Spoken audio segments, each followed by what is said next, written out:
ঈদের পর এই প্রথম রাজধানীর কাঁচা বাজারগুলোতে ক্রেতাদের এমন বাড়তি ভিড়। আবহাওয়াজনিত কারণে কাঁচামালের সরবরাহ কম ছিল, এ অজুহাতে কিছু পণ্যের দাম বেশি রাখার অভিযোগ উঠেছে। এর মধ্যে গেল সপ্তাহের 20 টাকা কেজির কাঁচা মরিচের দাম উঠেছে 80 থেকে 100 টাকা পর্যন্ত। এর আগে তো দেখতেছি আরো কম ছিল দাম, এখন তো দেখা যায় অনেক বাড়তি হয়ে গেছে। একটা 100 টাকা, একটা 80 টাকা, একটা 60 টাকা। হঠাৎ করে কাঁচা মরিচের দামটা বেড়ে গেছে। গাজর আছে, গাজর ভিআইপি হয়ে গেছে, গাজর 120 টাকা কেজি। এদিকে অন্যান্য সময়ের তুলনায় অনেকটা কম দামে মিলছে ব্রয়লার সহ অন্যান্য জাতের মুরগি। ফলে গরুর মাংস থেকে মুখ ফিরিয়ে তুলনামূলক সস্তা মুরগির মাংসের দিকে ঝুঁকছেন ক্রেতারা। অপরদিকে মাছের বাজার তুলনামূলকভাবে স্থিতিশীল থাকায় স্বস্তিতে ক্রেতারা। চান্দা মাছ বেচতেছি 1100, আর ছোট বেচতেছি একটু ছোট সাইজ, এটা বেচতেছি আপনার 1000 টাকা কেজি। এতে আর একটু ছোট সাইজ, এটা 800 টাকা।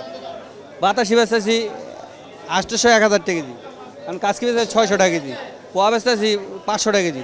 এদিকে চাল, ডাল, তেল, মশলা সহ নিত্য প্রয়োজনীয় দ্রব্যের দাম আগের মতোই স্থিতিশীল রয়েছে।